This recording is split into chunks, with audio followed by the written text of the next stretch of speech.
Welcome back to Your Average Investor, the channel that looks at my journey through investing, budgeting and finance. We're getting towards the end of the 2020-2021 financial year now, and we haven't checked in on my Vanguard portfolio for quite some time.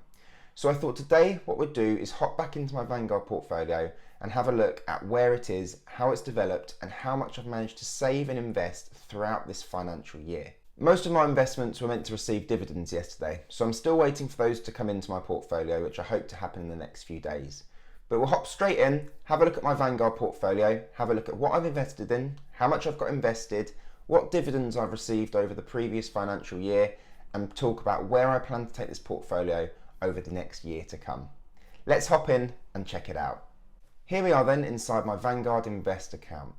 You should be able to see a slight difference in the video quality this time, because I'm now able to record videos like this on my MacBook rather than having to use my old iPad and screen record using that. So the video quality should be slightly better. So if it is, please let me know in the comments down below. And as I said, hopefully you'll see some continual improvements over the next few weeks and months with regard to video quality, editing, as well as audio. You can see that as of the 2nd of April, my ISA value is currently £6,888 and 92 pence, which has increased by about £1,000 since my last portfolio update video. This gives me an excellent springboard to build from over the next 5, 10, 15 or even 20 years of investing. I've got a fair amount in here now. It's more money than I've ever had saved or invested anywhere, even before I bought my first house. With the compounding effect, this should continue to grow over time, and I'm looking forward to seeing the developments and where this goes throughout that period. You can see that my current largest holding is within the S&P 500, which makes up 29.49% of my total ISA, accounting for £2,031 and 58 pence in the value of my ISA. Something I'm really pleased that I've been able to do this year is invest so much of my personal ISA allowance. You can see here I've actually got £16,110 of my ISA allowance remaining, which means I've invested just under £4,000. And whilst that might not sound like a lot, for me, still starting out in my investing journey as the average investor, that's something that I am really pleased with. I'm also continuing to try and increase the amount of revenue streams that I have, and we'll do a video on that in the future. But this is something that I hope to be continually filling more and more every single year. If we click on the investments tab, this will bring us through to my overall holdings at the moment on the Vanguard platform. You can see that I currently hold the Vanguard Life Strategy 100, the FTSE Emerging Markets, the FTSE 100, the FTSE Developed Asia ex Japan, the FTSE Japan and the S&P 500. I also currently hold about 5% of my ISA in cash. And the main reason for that is because I've tried to fill my ISA as much as possible before the end of the tax year. I invested about £300 at the end of the month, and I also put in around £300 on the 1st of April. What I didn't want to do is buy all of my investments at the same time of the month because the markets had seen a little rise throughout that period of time. Instead, I'm going to slowly pound cost average that in over the next month into my investments to make sure that I'm not buying potentially at that peak. We can break this down and have a more detailed view by toggling on over here, which will break it down and show the ongoing charges of each of the investments that I currently invest in, the amount of units that I hold within each of these investments. You can see that I currently hold 41 units within the FTSE 100 and 37 units within the S&P 500. And this really does show the power of pound cost averaging in over a period of time. Quite easily you can build these numbers into quite substantial amounts. And I'm now at the point where a 50 pence swing in value could affect my portfolio by £40 just from those two investments. If we have a look at all of this on the performance graph by clicking on performance at the top, it will break it down even further for us. It will show that I've actually only contributed £6,010 to my overall ISA, meaning that the rest of that value of my ISA has come from capital gains and dividend income. The graph now is really showing how powerful pound cost averaging is in investing. You can see that I initially started off with a £500 investment on the 24th of May in 2019. And I continued to grow that at a fairly slow rate at first because I was new to it and I was still learning the process. We then get to this point around here where we get to March kind of 2020. And we all know what happened in there. We had the coronavirus dip. But if you look at the graph now, the coronavirus dip really doesn't seem to have affected my portfolio that much. And part of the reason for that is because I invested heavily throughout this period, meaning that I managed to buy into the investments I plan to hold for the long term at a real low price. and I'm really reaping the rewards for that now. Here we are, March the 13th, 2020, so just over a year ago. My ISA was valued at £1,558.83. And you can see I continue to invest. We've had some quite buoyant market conditions throughout this period of time. We've had some quite serious volatility as well. But because I've continued to pound cost average in a few £100 every single month, even down to £75 in certain months, I've managed to grow this investment pot continually. And now we sit on the 2nd of April 2021 and I'm on £6,888.92. We can further break this down and look at the calculations of my total investment pot. This breaks my investments and my growth down into both capital gains and loss, gross interest, dividends and charges. Now obviously there isn't any tax within this account because it's all within that ISA, that tax-free wrapper. We can see that throughout this period of time, throughout the almost 2 years, I've received £58.10 in dividends. But that doesn't tell the whole story. The dividend pay date for all of my investments was actually the 31st of March. Now, because of the bank holidays, these dividends haven't yet come in. However, when everything opens back up again on the Tuesday, I'm hoping to receive around £20 to £30 in dividends just from the last quarter.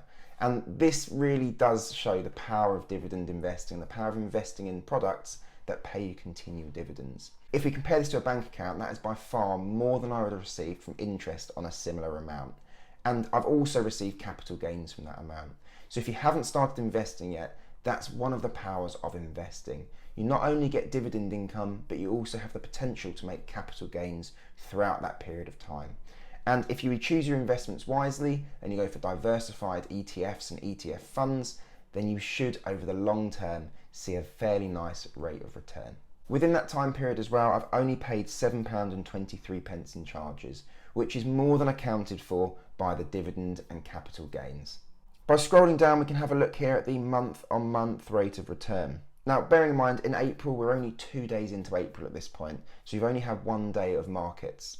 I'm up £31.81 this month, and last month really was a fairly strong month, with me up over £200 from March alone. We can have a look at the market gain or loss from each of the individual months using this column here within the month section. If we look back to April last year, we can see that since then there's only been 4 red months where I've made a negative rate of return.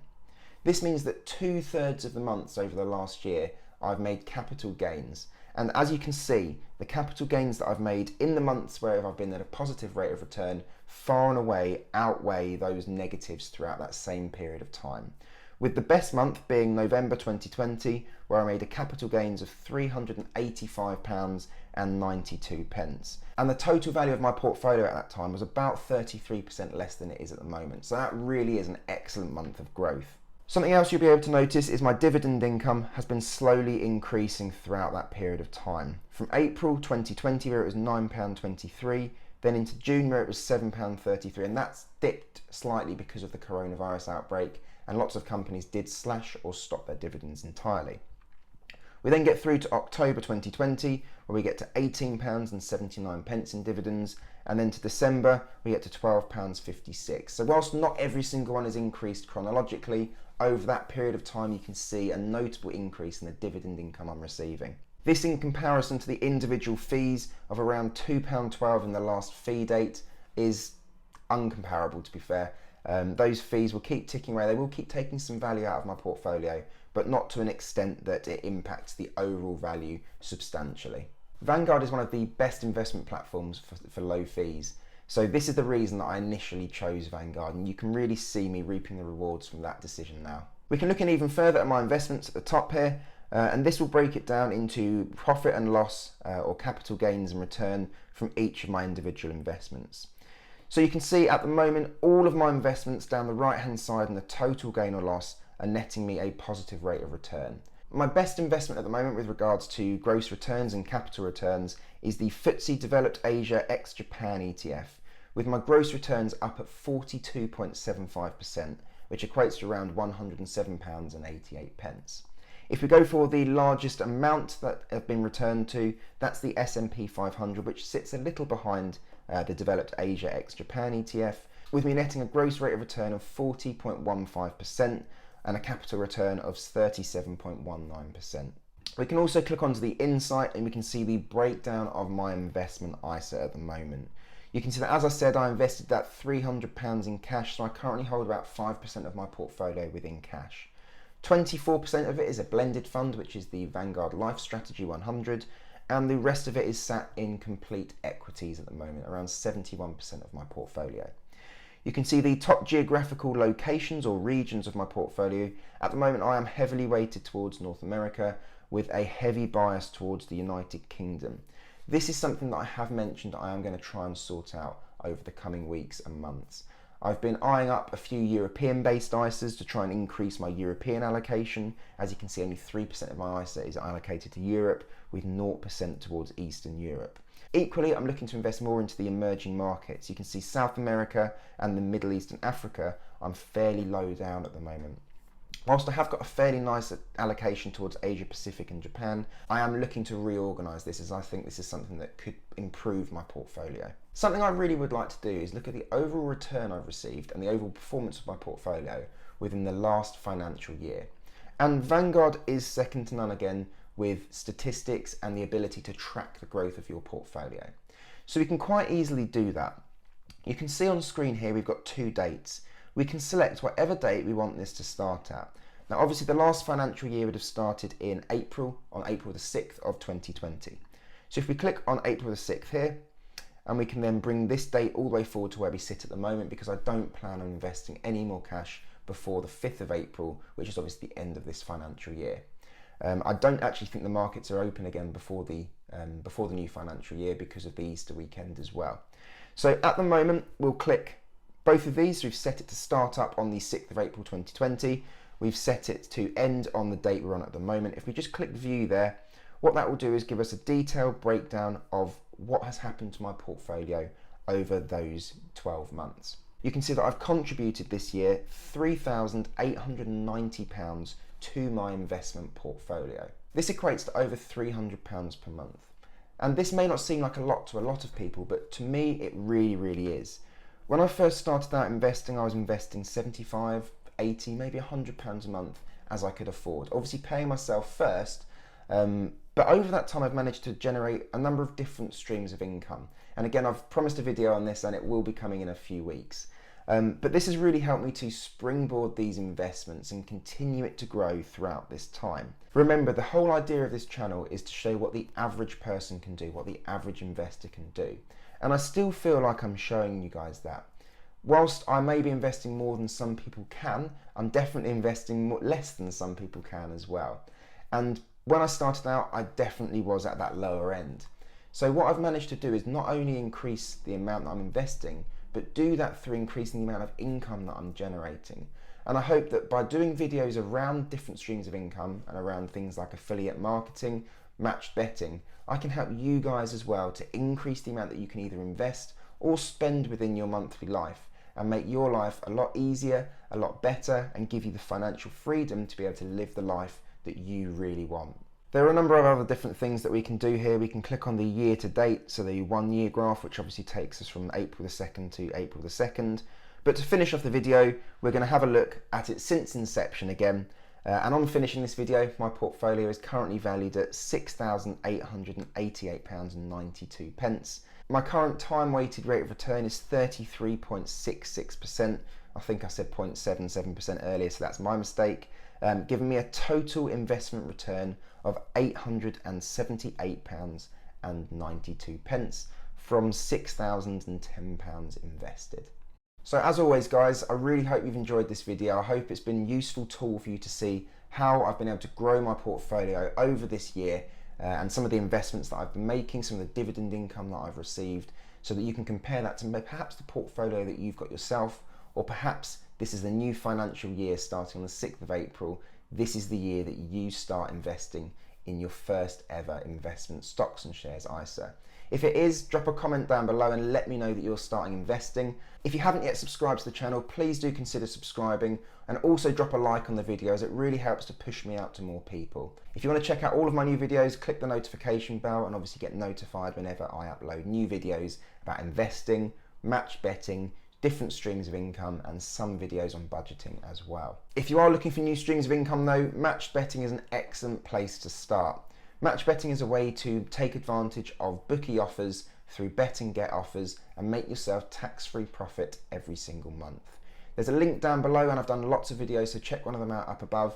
And if you do fancy giving it a go, the link down below gives you the first 14 days, I believe, or a free membership where you can use two or three different offers, and from that you can make a guaranteed kind of £35 to £45. After that, it does increase to £24.99 a month, I believe, for the software that I currently pay for, but I more than make up for that in the ability for me to make money through the process. Equally, if you aren't going to start investing through the Vanguard platform and instead you want to go through Trading 212, I'm not sure they're taking new referrals at the moment, but if they are, check out my referral link down below, and when they let you on, you'll get a free share valued up to £100 when you invest just £1. That also helps me, it helps my channel, because it gives me a free share as well. But obviously, to get your investment journey started, having those free shares is invaluable. Even if you just sell them and invest them into something else that you want to, it can springboard that and start the ball rolling for you. With that said though guys, I really hope you've enjoyed this video. From looking at my viewership, lots of my Vanguard videos perform best when compared to my other ones. So I hope you do enjoy this, and I hope you have a great Easter, and I will catch you guys in the next video.